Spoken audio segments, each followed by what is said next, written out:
अभी तक गणनाओं के मामले में हमने कुछ संख्याओं का वर्ग निकालना, घन निकालना, चतुर्थ घात निकालना, पंचम घात निकालना, उनका वर्गमूल लेना, घनमूल लेना, फोर्थ रूट लेना, फिफ्थ रूट लेना, इन सबको देखा और इनके कारणों को भी समझने का हमने प्रयास किया।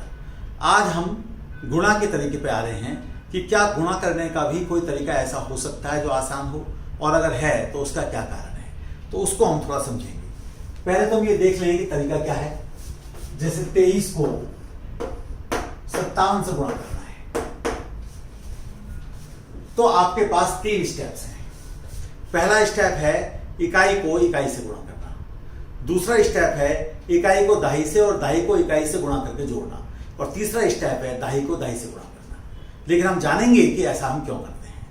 तो पहले हम देख लें, इकाई का इकाई से किया 7 या 21, 2 हासिल लगी।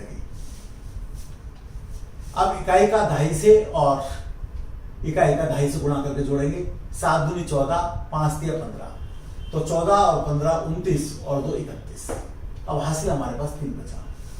अब हम दाही का दाही से करेंगे, 5 दूनी 10 और 3 13। ये हमारे पास में गुणा हो जाएगा। इसी प्रकार से 3 अंकों की 4 अंकों की गुणा, ये भी हम देखेंगे कि कोई ऐसा मुश्किल काम नहीं है, लेकिन उसके पीछे के जो छुपा हुआ कारण है उसको हम जरूर समझना चाहेंगे। तो हमारे पास 2 संख्याएं हैं ए बी, जैसे यहाँ ए 2 था और बी 3 था, और इसे गुणा करना सी डी से, यानी कि जैसे सी हमारे पास 5 है और डी हमारे पास 7 है। तो ये हमारे पास है 10 इंटू ए प्लस बी और 10 इंटू सी प्लस डी। तो जब हम इसको मल्टीप्लाई करेंगे तो हम देखेंगे 100 times a into C plus 10 times a into D plus b into C plus B D.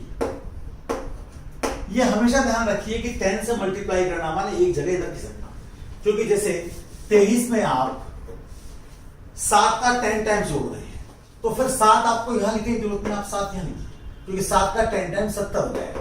तो चाहे 0 चाहे लिखिए चाहे मत लिखिए, लेकिन एक प्लेस खिसक जाता है।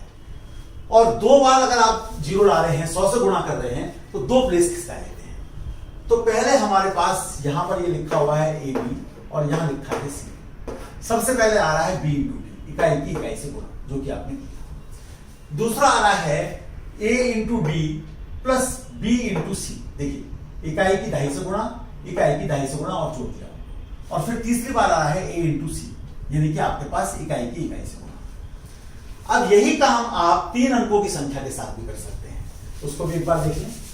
हम चाहते ये हैं कि ए बी सी का हम डी ई एफ से मल्टीप्लाई करें, तो हम क्या नियम बनाएं, तो एक बार उसको देख लेते हैं।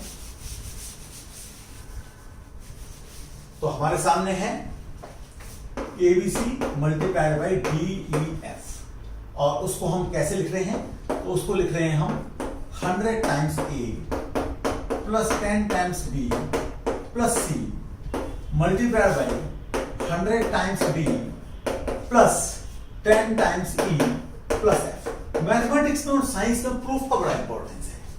कोई आवश्यक नहीं कि आप इस तरीके को गुणा करने में अपनाएं, लेकिन आप इस बात को जरूर गहराई से समझें कि प्रूफ जो है वो किस प्रकार से आ रहा है।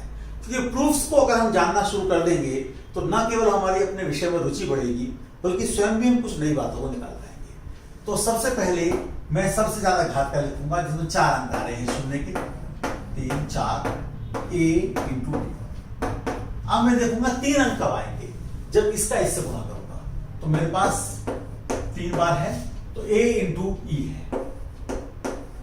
फिर इसका कब करूंगा, इसका इससे करूंगा तो 3 आएंगे, प्लस बी इंटू डी। और इसका चाहे मैं किससे भी गुणा करूं, 3 मेरे पास नहीं आएंगे। अब मैं 100 बार डालूंगा,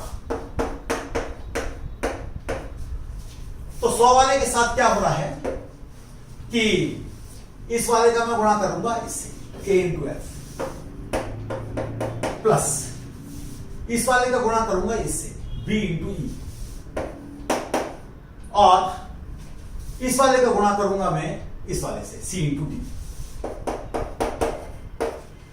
और फिर इसके बाद मैं गुणा करूंगा जिसमें 10 आ रहा हो, तो 10 कब आएगा, इससे तो गुणा करके कभी आएगा नहीं। इससे गुणा करेंगे हम इसको, तो b इंटू एफ, तो ये b इंटू एफ है। इसके बाद हम इसकी गुणा किससे करेंगे, तो इसकी गुणा हम इससे करेंगे c इंटू ई, और हमारे पास बिना जीरो वाला यानी कि एक इकाई का अंक कैसे आएगा c इंटू एफ। अब पूरा तरीका हमारे सामने है, इसको हम ध्यान से देख लें। सबसे पहले हमारे सामने गुणा करने पर 3 अंकों से c इंटू एफ आ रहा है, इकाई को इकाई से किया। फिर दाही के लिए क्या कर रहे हैं, दाही के लिए आप देखिए, इसको तो हम दाही से गुणा कर रहे हैं, इसकी इकाई को दाही से गुणा कर रहे हैं, यानी इकाई की दाही से गुणा करके जोड़ देना है। अब 100 कैसे आ रहा है, आप इकाई को सैकड़े से गुणा करें, दाही को दाही से करें और सैकड़े को इकाई से करें और तीनों को जोड़ दें, यानी किनारों का मल्टीप्लाई और बीच वाले का मल्टीप्लाई करके ऐड कर दें तो 100 आ जाएगा। फिर आपको 1000 चाहिए, तो 1000 के लिए आप a को आप इधर से चलेंगे तो f को किससे मल्टीप्लाई करने से 1000 नहीं आएगा, e इंटू ए प्लस b इंटू डी, उससे 1000 आएगा। और जब आप 10,000 की बात करेंगे तो केवल एक आएगा a इंटू डी, यानी कि आप देखिए बिल्कुल एक सी बात है, इधर किनारे पर केवल 2 चीजों का मल्टीप्लाई है, इधर भी ऐसा ही है, इधर 2 सम है, इधर भी 2 सम है, बीच वाले में 3 सम है। यानी आप ऐसा करेंगे, इधर किनारे से चलेंगे, पहले इसका इससे मल्टीप्लाई करेंगे, फिर आप एक प्लेस खिसक जाएंगे, फिर इसका इससे करेंगे और इसका इससे करेंगे, फिर आप एक प्लेस खिसक जाएंगे, इसका इससे करेंगे, इसका इससे करेंगे, इसका इससे करेंगे, जोड़ देंगे, फिर इसका काम खत्म हो जाएगा, आप यहां जाएंगे, इसका इससे करेंगे, इसका इससे करेंगे, ऐड कर देंगे, फिर इसका काम भी खत्म हो जाएगा, फिर d इंटू ए ये कर देंगे, तो आप पूरी तरीके से गुणा करने में सफल हो जाएंगे। एक बार हम इस तरीके से गुणा करके देखते हैं। हम जानबूझकर बहुत बड़ी संख्या ना लें, क्योंकि हमारा उद्देश्य बात को समझना है। 342 427 कर देते हैं, 17 कर देते हैं, चलो इसे भी 27 कर देते हैं, चलो गुणा। तो सबसे पहले हम 7 से शुरू करेंगे, फिर इसके बाद 7 का पूरा काम खत्म हो जाएगा तो 2 से शुरू करेंगे, इस 2 का भी पूरा काम खत्म हो जाएगा, फिर 4 पर आएंगे। तो पहले 7 दूनी 14, हाथ से लगाएंगे। अब 7 चौक 28, 2 दूनी 4, 32 और 1 33, हाथ से लगे 3। अब 7 किया 21, 4 दूनी 8, 21 और 8 29 और 4 दूनी 8, 37 और 3 40, हाथ से लगा 4। अब 7 का काम पूरा हो चुका है, अब 2 बना देंगे। 2 तिया 6, 4 चौका 16, 16 और 6 22 और 4 26, हाथ से लगे 2। अब 2 का काम भी खत्म हो गया, इस पे आ जाइए, 4 तिया 12 और 2 14, इतना आपका गुणा करके आएगा। ये आप देख लीजिए। कोई कह सकता है कि मुझे अगर 342 को 28 से गुणा करना होता तो कैसे करता, तो मैं 0 मान लेता और 0 मानकर फिर मैं गुणा कर लेता हूं, तो मुझे एक तरह से तीसरी पंक्ति लिखनी ही नहीं पड़ती। जैसे आप देखिए कि मैं कैसे करूंगा, पहले मैंने 8 को 2 से करा, 8 दूनी 16, 1 ऐसे लगा, 8 चौक 32, 2 दूनी 4, 32 और 4 36 और 1 37, 3 ऐसे लगा, 8 तिया 24, 0 हो गया और 4 दूनी 8, तो 24 और 24 और ये तो 0 हो गया था और 4 दूनी 8, 24 और 8 32 और 3 35, फिर से हासिल 3 लगा। अब आप अगली बार इससे तो गुणा करेंगे नहीं, अब इसका काम खत्म हो गया, 2 बढ़ा देंगे, आप 2 की गुणा करेंगे इससे, इससे करेंगे, 2 तिया 6 आएगा और 6 में 3 जोड़ेंगे 9 आएगा। अब 2 का काम भी खत्म हो गया, 0 से कुछ करना नहीं। इस प्रकार से हम कितनी भी बड़ी संख्या से केवल एक लाइन में गुणा कर सकते हैं। साधारण तरीके में आपको 3-3 लाइनें लिखनी पड़ती हैं, पहले इकाई के अंक से गुणा करते हैं, फिर दाई के अंक से गुणा करते हैं, फिर सैकड़े के अंक से गुणा करते हैं और फिर चौथा स्टेप भी लेना पड़ता है, जोड़ते हैं उन सबको।